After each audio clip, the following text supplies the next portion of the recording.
What's going on, guys? Welcome to another episode of Eastern Current. I've got my good friend John Mauser on here tonight. I'm going to introduce y'all to him in just a second. Before we get to that, definitely go check out Ice Strike Fishing. Make great tackle. They're out of Charleston, South Carolina, or Mount Pleasant, South Carolina. Check out Marshwear and AFTO as well, two great clothing companies. And check out our Facebook group. Check us out on Instagram. Check us out everywhere. Just check us out. And today we're going to just kind of get into it. Me and John are going to talk about, we're a couple hours apart on the North Carolina coast, and we're going to talk about kind of our differences that we see between the Wilmington area and up where he is. Kind of talk about some redfish and some other stuff, so we're excited to have him on. But what's going on, John? Thanks for coming on, man.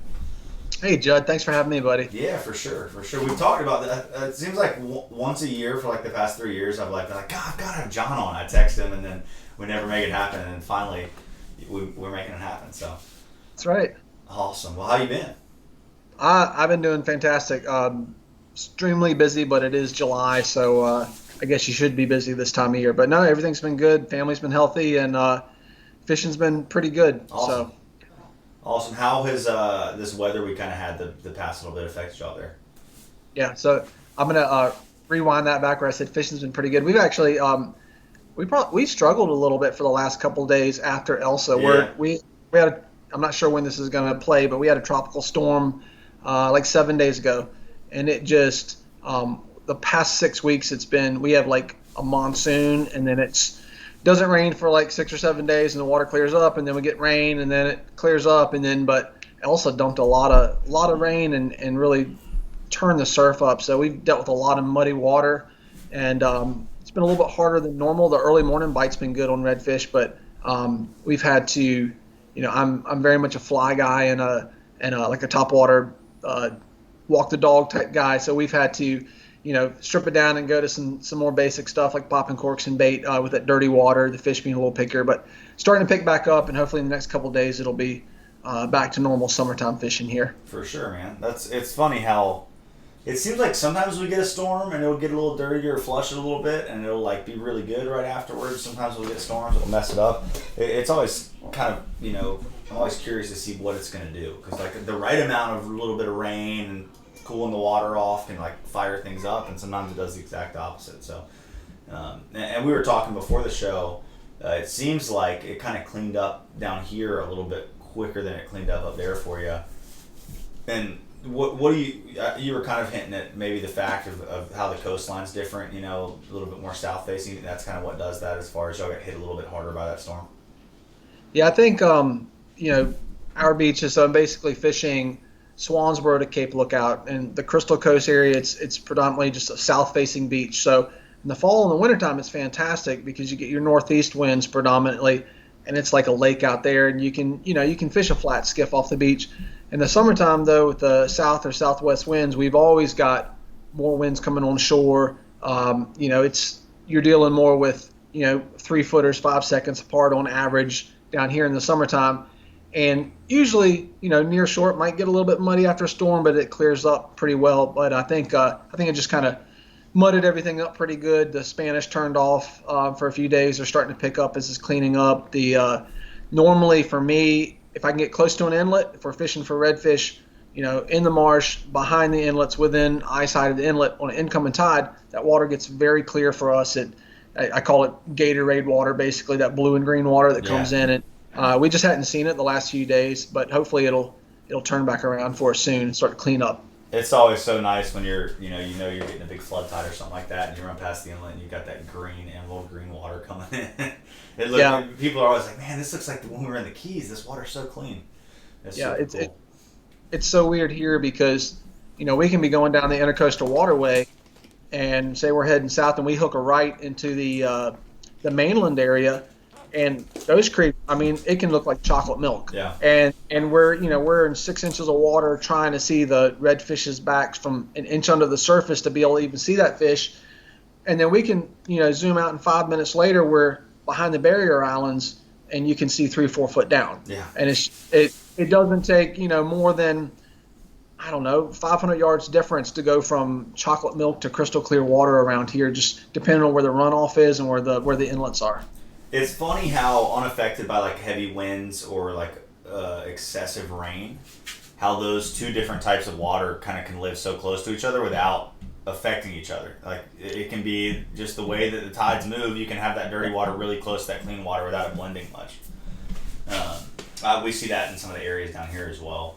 It's kind of weird, like Wilmington area, or let's say like Wrightsville Beach, Figure 8, Topsail Beach, where I am down here, is like smack dab in the middle of two coastal rivers, but it's far enough away from the New River and the Cape Fear that you really don't get too much freshwater influence. You've got some creeks and whatnot that come out. Do y'all have any bigger tributaries that are predominantly pumping a little bit more fresh water in that area?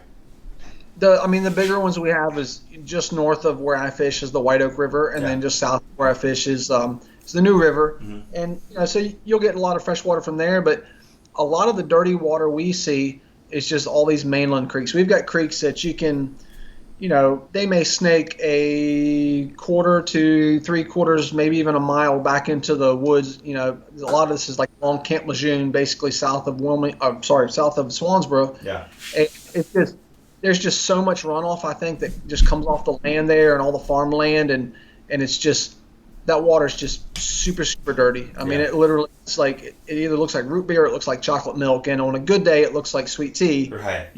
A bad day, like, you can't see anything in it. And so it's not so much the big freshwater influences, and I don't think the salinity changes that much.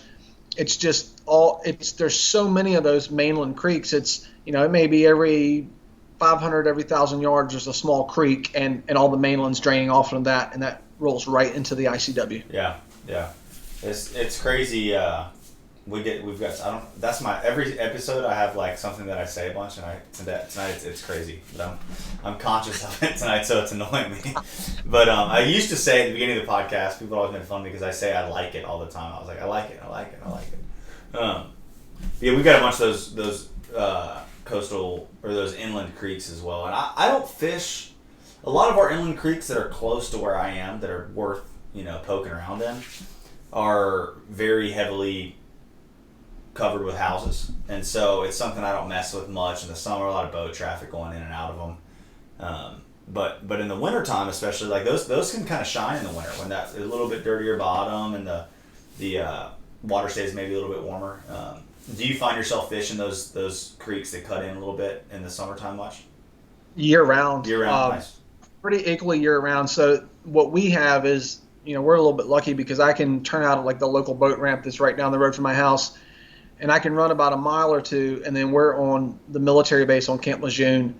And, besides hearing artillery fire and cannons going off and automatic rifles, other than that, it's like a wildlife refuge there. There's no houses, there's no development, which I'm very thankful for. So we've got, a good 10 miles of intercoastal waterway, barrier islands, salt marsh, and those mainland creeks that there's no development. And once you get down there and get away from downtown, there's still a lot of boat traffic, but nothing compared to being closer to the areas with the houses and the boat ramps and things like that. So there's less pressure. And I like fishing those creeks. I fish more of those creeks for my fly anglers or anglers who want to sight cast, because when those creeks and all the little bays and stuff on the mainland side, when they drain out, like 80% of the hiding space for the redfish and flounder and everything in there is gone. It's just that main channel that runs in there. So, fishing a low tide or a lower tide, we can pull up those creeks, and it's hard to miss the fish because all the fish have kind of drained out of all those basins, all those bays, and they drop down in that main creek. They may be more spooky and more aware of us, but we get those shots. We actually get to see those fish versus, if I have a spinning rod angler who can cover more ground with something that has flash and noise and vibration and scent, we may go fish the cleaner water in those bigger bays because we can cover a lot of ground. But summertime, fall, winter, and spring, I'll fish those mainland creeks. They can be fantastic in the wintertime for the schooled up redfish, and the water's a little bit clearer there. Yeah, you get a little bit more of the tea color then. Yeah, it's a little more consistently. It's never crystal clear on the mainland side, even in the wintertime, but it is like a diluted tea color. We'll call it that. Diluted tea color. Yeah. Like the tobacco juice spit. Yeah, that's it. Yeah.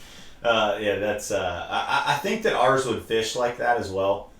If we didn't have the docks in them, and you get to the back of some of them, and there's some scenarios like that down here, but for the most part, a lot of it's covered up with docks, unfortunately.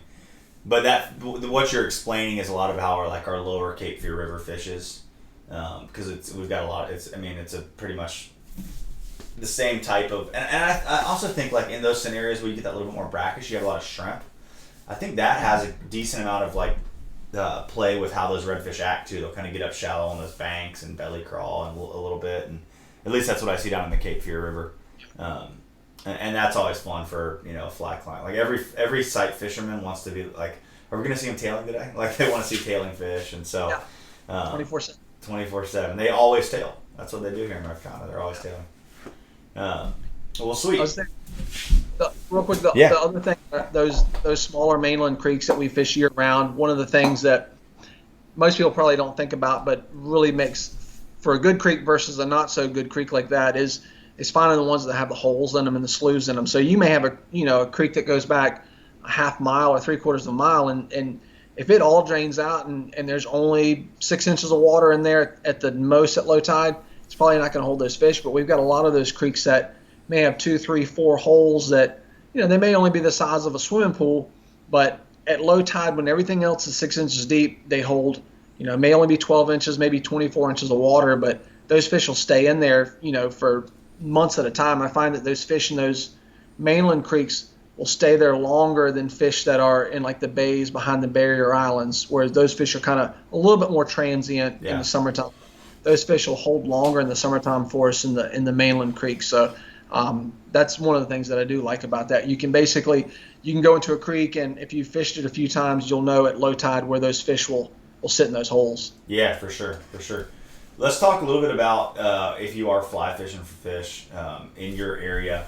Do you have any specific, because it's a question, I know you get it a lot probably with your clients before you take them out or just people that you're talking to. What kind of flies do you like to throw? What's your kind of go-to pattern for redfish in our area? I think it varies more. It varies depending on the clarity of the water, and it depends on, are we more blind casting area where we see fish puffing around and waking, or are we sight casting fish like on a tailing tide? If we're actually sight casting fish, and whenever we're like, if the fish are tailing and we're seeing fish and the water's clear and the fish are looking stuff, just generally smaller buggy patterns. I don't have any specific crab or specific patterns that I like, but when you start thinking about things like quans and things like that they may have a combination of eyes and legs, and they are weighted towards the eye of the hook, so they sit in a fighting position like this. Right. Just things that kick in those cues or that instinct of that redfish, and those are like your more natural colors. If we're fishing and those will work in clear water in the larger bays too. If we're fishing in that dirtier water, really it's all about getting that. I don't think those fish are nearly as picky. It's just something that they can see. Yeah. So this summer we've been fishing a lot of like small gold spoons, and I mean like size of your thumb, the full part of your thumb, just little gold spoons that have a little bit of vibration and kick to them. We'll fish a lot of like copperhead style flies that have a lot of flash in them. Just anything to catch the light in that dirty water. I mean, we'll throw a pink and chartreuse clouser if we have to. Like they'll eat those in the middle of the summertime. So it really varies. If the water's got some clarity to it, we'll fish a lot of solid black flies, like bunny strip flies and things like that. So it's really all over the board. For me, I tell the anglers that 95% of it is finding the fish that's willing to eat, that you haven't already, made your presence known and spooked it, and then presenting that fly correctly. I think you could probably pick a handful of flies and a certain redfish would eat it in that scenario as long as he can see it. Yeah, and it's for sure. Stripped in a direction and a manner that he thinks it's actually a bait fish, and he doesn't know that you're standing right on top of his head. Yeah, exactly. Yeah, it really is, for redfish at least, 99% presentation. It's where you put it and how you move it. Yeah. And there's times where the color can be a big difference, but and that's kind of what I always end up sharing too. It's like, but everybody wants to know. It's like, what lures do you like to throw for them? What flies do you like to throw for them? But it really comes down to presentation. And I think a lot of times it's for those people that aren't on the water as much as we are, that are like getting more into like the gear side of it. I mean, I'm Sure. into the gear side of it, but you're sitting there, you're like, I want to make sure that everything I've got is going to give me the best opportunity when I'm finally out there on the water. As opposed to you and I'm like, oh, I'll pop on a white Seaman diesel minute today. Let's see what happens. Or like, I'm going to pop on a natural. You know what I mean? Like it's you kind of start to realize it's more being there at the right time and letting the fish feel like they found it. So. Tell me about these small gold spoons you're talking about, because I love fishing a gold spoon. Is there a specific brand that makes these smaller ones? Oh gosh, I wish you hadn't asked me that. So hang tight. Okay, yeah, you're good. So I think John is running to grab us a small gold spoon to show us, but we'll see what time and we'll see how long it takes him to get back. For those of y'all that are listening and not watching, that is what's going on right now. I'm back. Dang, that was quick. So I ran off and realized I didn't know where they were. I honestly don't know what these spoons are. A client gave me a handful of them a couple months ago, and I've seen them online before, but I'm not sure. But let's see if I can. So. Oh, those are sweet. Yeah. So they've got. I mean, it's about 2 inches long. It's just got a really good wobble to it. It's got lead eyes in it, so it sinks pretty quick. But yeah. So I mean, that's what I've been. I like that the weight that those lead eyes are back there like that. Like I feel like it would help that thing ride correctly. I've seen those spoons weighted so many different ways, and I think I like that the eyes back there. I'm imagining it would kind of, as it falls down, would sit and kind of kick up off the bottom. Like yeah, a little pop. Yep, it's got a great wobble. Spoon flies are one of like 2 or 3 flies that I refuse to tie because I hate tying them. I never get them right. I never get the wobble right. Game changers, things like that that are like, if they're in my box, that's because somebody gave them to me. Right. And that was just one of those situations. And they're a little bit tougher to throw, especially if somebody's not used to throwing something that's real wind resistant. It's like tossing a wiffle ball through the air. But they've been producing and they work great in dirty water. But I'll be honest, on a high tide and not a tailing fish scenario, but I call it loose grass that floods when the edge will sit in it at high tide and 6 inches of water.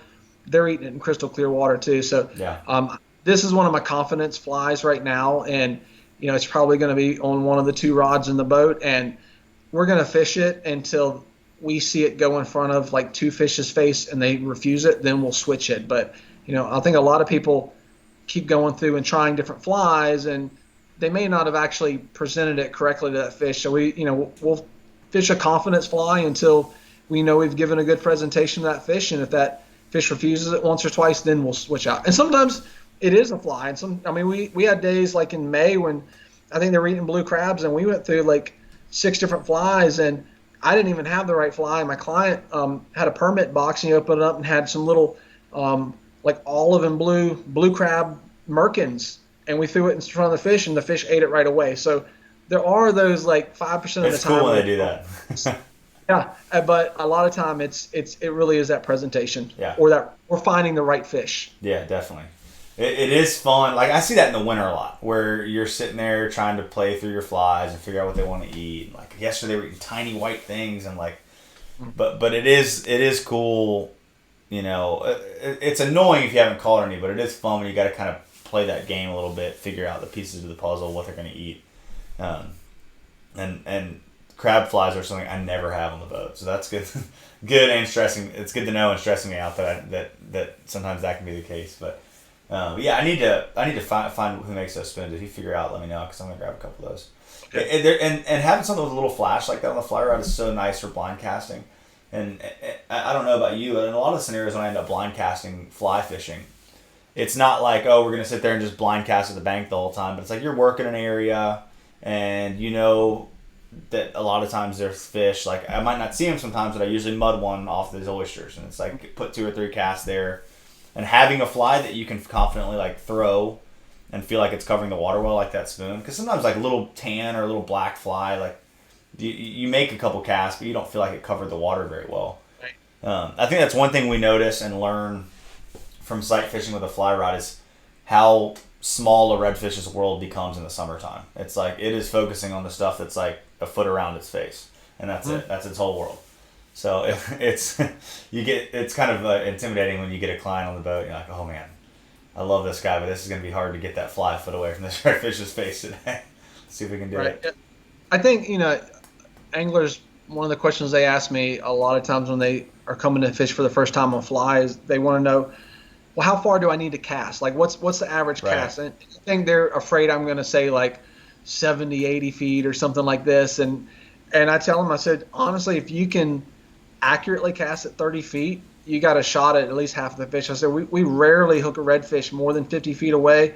Half of them are probably caught between 20 and 40 feet. Yeah. And quite a few of them are literally caught so close to the boat that it pops up and you're trying to figure out how can I get this fly to this fish because he's closer than my rod tip is. And I'm like, just throw it with your hand and high stick him if you have to. Like, and it really comes down to, can you drag it across that dinner plate, basically, that fish's face is sitting on? He's looking in an area like this big, and you got to drag it across there because he's most likely he's not going to lunge 3 or 4 feet to eat something that's the size of your pinky finger. For sure. You couldn't put it any better.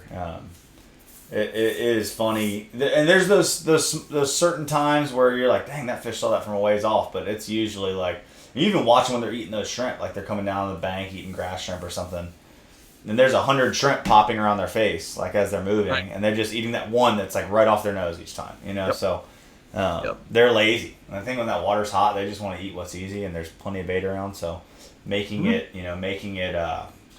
easy for them is important.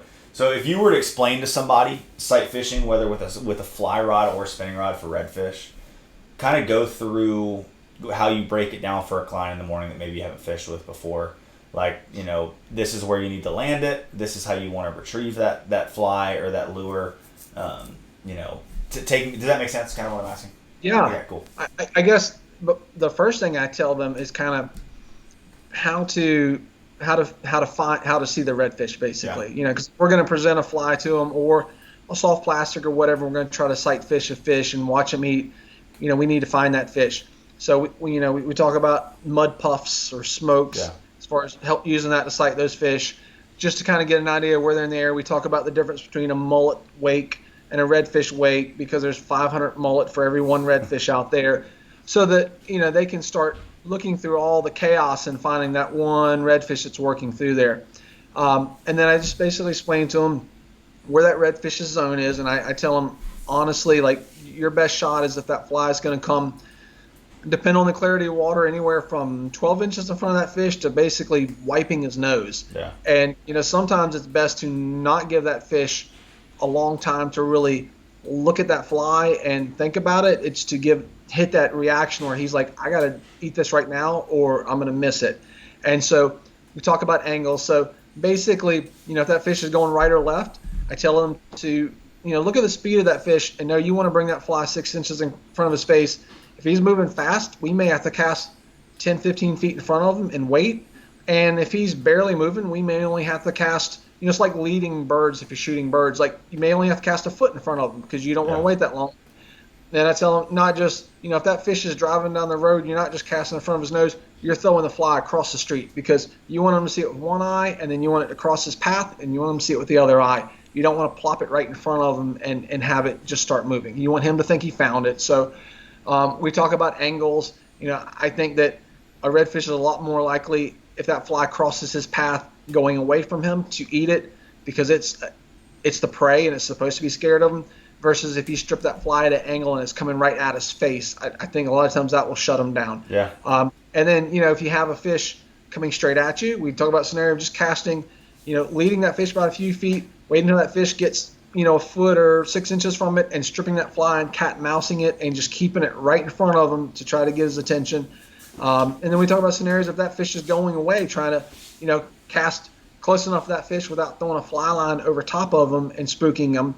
But that's the hardest scenario for me is when a fish is going away to sight cast that because you're bringing the fly or the lure straight back at him and attacking that fish. So we just kind of cover the bases. And the main thing is that I find that most people get anxious and they see the fish and they cast at the fish. And basically they're casting to the tail by the time that fly lands and they strip it. So I'd rather somebody cast 10 feet in front of a fish and we wait 3 seconds for that fish to catch up to the leader and the fly, then have them cast right at the fish. And by the time the fly's landed even if they get it ahead of the fish is passed under the fly is sinking down. So just kind of the importance of figuring out how far you need to lead that fish and at what angle to basically wipe his nose or just, floss it right across his face just at that right timing so that he thinks that easy opportunity of a meal just came by him and he doesn't have to do any work because there's a million other mullet and crabs around him. You want him to think that's the easy meal. I don't have to exert any energy. Give him an offer he can't refuse type thing. Yeah, that is very well put. I'm gonna steal what you said and start using it because I'm always explaining don't just land it in front of them, throw it across their path too. But when you laid it out with if you're driving down the street, throw it across the road. Yeah. That just visually for me makes so much more sense. It's a really good way to explain it. What would you say is your retrieve on your fly as well as your spin rod? You've made the good cast, the fish is moving into that zone. What's next? What do I need to do to get that fish to eat it? I try to base it on how fast that fish is moving. So if he's moving at a pretty good clip, and I tell people also I think about Redfish as being a 5-speed car. Is he in first gear, second gear, third, fourth, or fifth? If he's in fifth gear, we don't need to cast to him. Or if he goes from first to third to fifth real quick, that fish is spooked. But if we look at a fish and he's just cruising along at kind of a medium speed, and he's moving kind of quick, but he looks like he's still willing to eat, we're probably going to strip quicker just to kind of not have him pass over it as quick. So I kind of try to match. I try to find somewhere in between, how fast are the bait fish around there moving, try to match that speed. But also if he's moving quicker, I'll move that fly about the same speed as him. Now, if you've got a fish, the one you want is the one that's not making a wake, the one he's down there hunting, he's working the edge, he's on the edge of the Spartina grass, or he's nose down in the oyster shells. Those ones, I'm going to have them slow it down a lot and basically have it, think about a crab that's kind of just crawling around in the mud, and it may just be little, 1-inch tick, tick, ticks. If that fish is moving slow enough that you can keep it in a zone. I guess basically just whatever's needed to keep that fly on that plate size, that dinner plate size area in front of that fish for as long as possible. Yeah. So if he's cruising fast, it's going to be 6 12-inch strips, get it across him. Hopefully he's going to bam it. And if he's sitting down there looking for a crab or a shrimp in the mud, then let's keep it in his focus for as long as possible with making just enough movement that he sees that it's actually alive. Yeah. That's good. I mean, I wish I could articulately explain that like you just did on the boat every day, because it is a tough thing to. It's so. I mean, it comes from experience of seeing that fish and reading that fish and knowing where to put it, knowing how to work it, and knowing if that fish is done, should I move to the next fish? Should I bump a little harder on my strips? There's so many little pieces that come to it, that really just have to flow into your head as you're going. And I always tell people, the more fish you see and the more fish you catch, the more fish you're going to see and the more fish you're going to catch. It's this compounding thing that kind of evolves as you become a better angler. But man, I have some this just reminded me. I have some things I say as a guide sometimes that they're just sucky guiding, real crappy guiding, because you're trying to explain everything super fast when you see a fish. Yeah. And the worst one that I've got is all right, I got a fish right here, and they're up on the bow and they're like, where? This could be anywhere. And I always end up having to point with my push pole, but being able to quickly articulate, to the person on the bow of the boat where that fish is, what they need to be doing. Not getting too excited, because if you get too freaked out and excited, your person on the bow gets too freaked out and excited, they start casting bad. So, do you have any of those little things you say by accident where you're like? I just had a flood of 10 different thoughts when you said that. A couple things. I generally tell clients after I point a fish at them or point a fish out, and if they miss that fish, I'll apologize and say I wasn't yelling at you. I was just super excited about it. Because I get so stoked, and I'll start. Basically, I'm on the pulling platform, and I'm telling them stuff as fast as my brain would be reacting if I'm on the casting platform. Pick it up, go 6 inches to the left, strip this, slow down, all this stuff. And I have to remind myself that they may only go fishing once a year, right, or twice a year for these fish, and they may have only ever actually put a fly in front of half a dozen or a dozen fish. So trying to explain it how they can understand it and articulate it so that they can, find that fish. I, constantly remind myself that, my 3 o'clock is different than their 3 o'clock. Right. 'Cause they're in front of the boat, and I could see a fish right beside me, and if I say 3 o'clock, they're not looking at that fish. And I generally tell people, if I'm talking calm, we've got, explaining where a fish is, we have plenty of time to present to that fish. If I'm kind of speeding up, it's probably closer. And if I just start grunting like a caveman, I go, "Hoo, hoo, hoo, hoo." That fish is probably about 6 feet away from us, and my brain can't translate what I'm trying to say to you. So I have that stuff all the time where it's literally like my brain is wanting to tell them, hey, there's a fish like 2 foot beside your foot. I'm going left. I don't even use a clock face. I'll be left, right beside you. And they're looking like 20 feet. I'm like, no, right beside you, right. And they're like, I'm like, look straight down, and the fish just blows out. So. Yeah. Okay, I'm glad that happens to other people too. Oh, all the time, all the time. Oh, that's funny. Sometimes I'll notice myself too. Like I'll just be so into like watching what a fish is doing. And I'm like kind of telling them what to do, and then maybe I zone out a little bit, just like watching the fish, and I realize like I haven't put the push pole in the mud, and the boat's like spinning like backwards, and we're throwing backwards at the. I'm like, I'm sorry, that was bad. That was really bad on my part. I just zoned out watching that fish and talking to you. It's like I'm very ADD, so a lot of times when I'm like giving a lot of instruction, I forget to use the push pole, or if I'm like really trying to move the boat to like set up the shot, I forget to like talk about what needs to be happening. So. That's the beauty of, I feel like, and the blessing of kind of our clientele is you build these relationships with different people that want to fly fish. Like I think all fly fishing clients that are serious fly fishing clients and fly fishing guides are looking for multiple of these relationships. That's kind of the fun of guiding, is getting out there with someone, or just of this type of fishing, is getting out there with someone you really start to understand what each other are seeing, how you're talking, the way you're thinking, the way the boat's getting set up, where the cast is going to be. And then it's like this dance, this like team of people that are catching this fish together, which is so much fun. Me and Alan in Louisiana one time, this was pretty awesome. If y'all get in a pond this coming year in Louisiana, which I want to maybe try to come down there with y'all. We'll see. Yeah, let's figure that out. We'll figure that out. And we were out. We both had the day off, and we were down there guiding.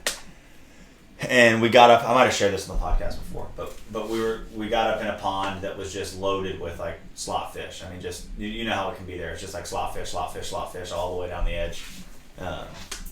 And we were like, whoever's on the bow, let's close our eyes and just have the person on the back explain where to cast and exactly what to do. And we did it for like 2 hours. We never caught a fish, but when I was instructing Alan, there was quite a few circumstances that he got very close and vice versa.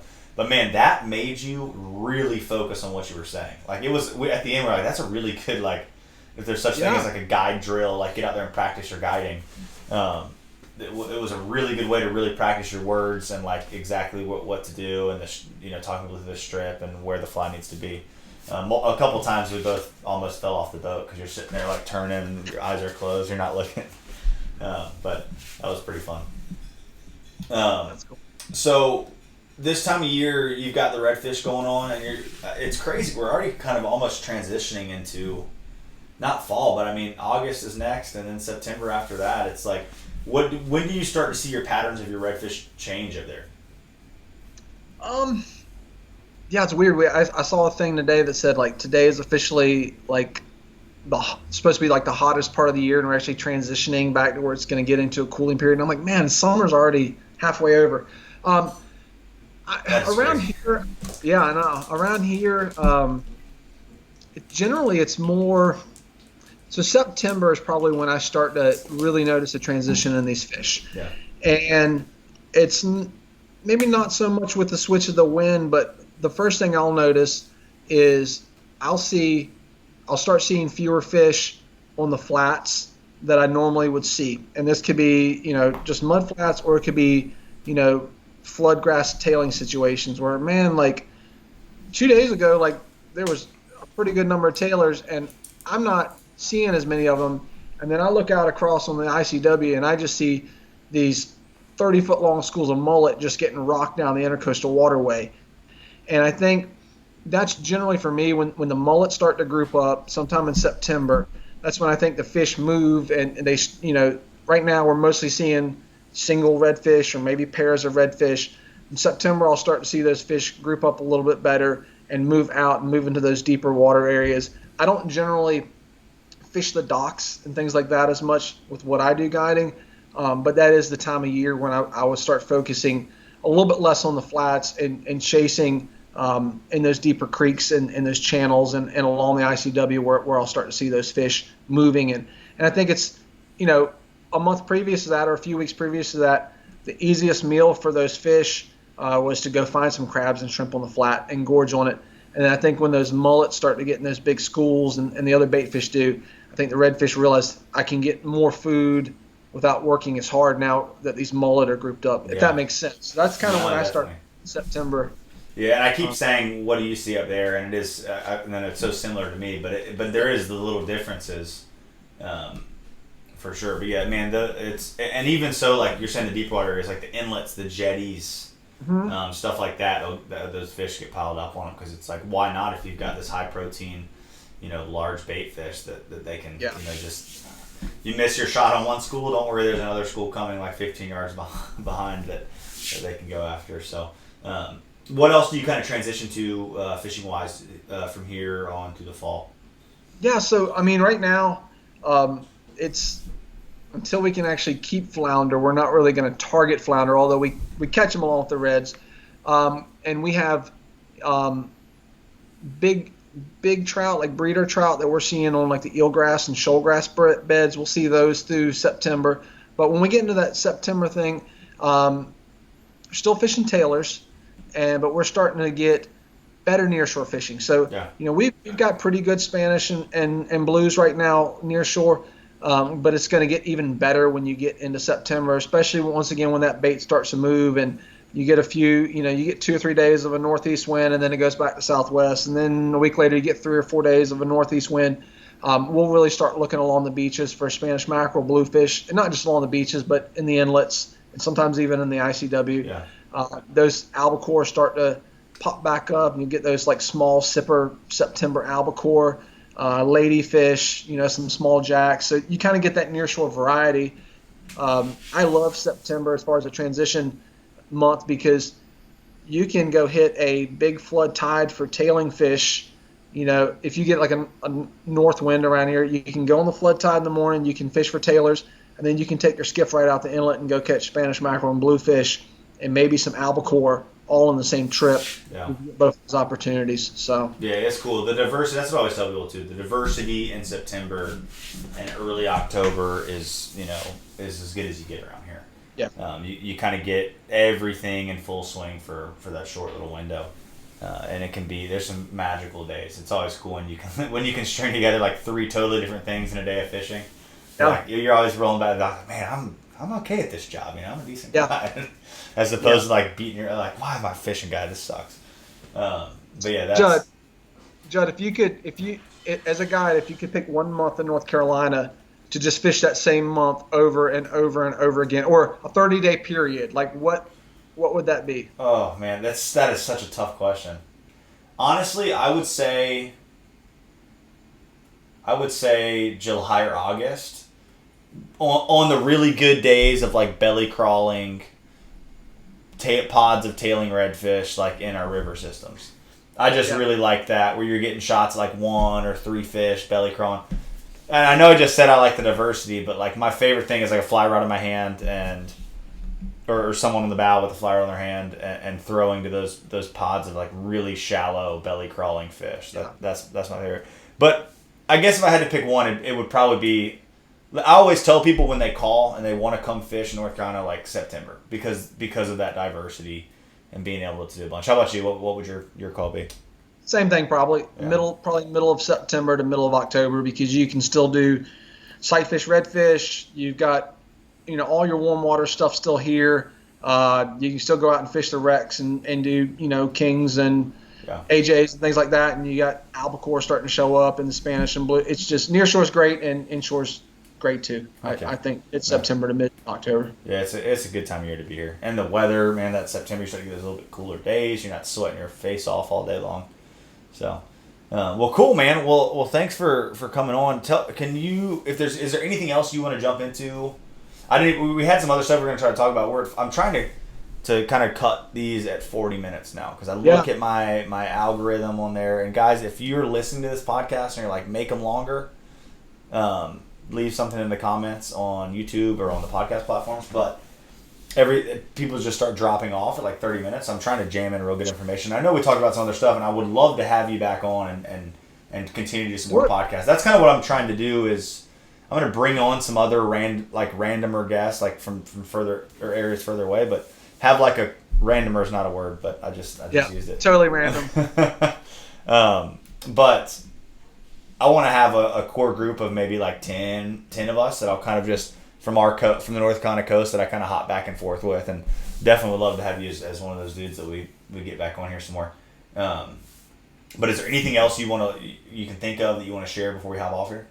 Well, I'll do one quick tip, and it's, and we kind of covered this already, but when people call me to go fishing, and this is whether you're coming down here trying to wade on your own, whether you're bringing your John boat down or whether you're fishing with a guide.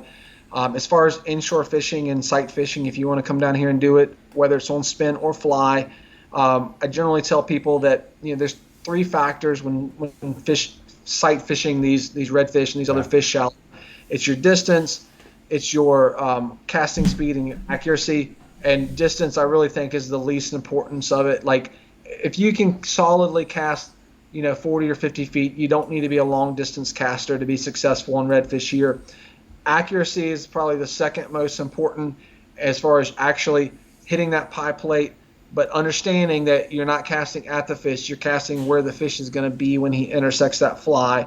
And the most important thing I really think is speed of delivery. So getting really good at your double haul so that you can 1 or 2 false casts or just a roll cast. If you can find that every fish has got a clock on it, whether it's 10 seconds or 2 seconds from the time you see it. If you can put that fly in the water somewhere close to that fish within 2 or 3 seconds of seeing them, you got 10 times the chance versus if it takes you 7 or 8 false casts and 15 seconds to cast that fish. So focus on your speed of delivery and your accuracy. Don't worry too much about your distance, and you'll have a good shot at redfish down here. Yeah, for sure, man. I couldn't put that any better. You've also said a lot of little things I'm going to steal from you and start using on my guide trips. Like every fish has a clock on it. I like that because that is so true. And I'm always like, once you see a fish, you've only got a few, sometimes 10, 15 seconds, sometimes 2 seconds, but every fish has a clock. That's my thing. Right. I've stolen I've stole a few from you too, so that's okay. Right on. Well, cool. Well, tell people if they want to book a trip with you, where they can find you and how they can meet up with you. Sure. Easiest thing to do is it's tailingtideguideservice.com. I'm fishing up out of Swansboro, North Carolina, so all my contact info's up there. Instagram and Facebook, it's all under Tailing Tide. But yeah, just go to tailingtideguideservice.com and you can look at the pictures and the reports and see if what we're doing is something you're interested in. And if so, we'd love to take you fishing. Heck yeah. Well, man, like I said, thanks so much for coming on. And guys, thanks for checking out another Eastern Current Fishing podcast. We will see y'all next week. Later.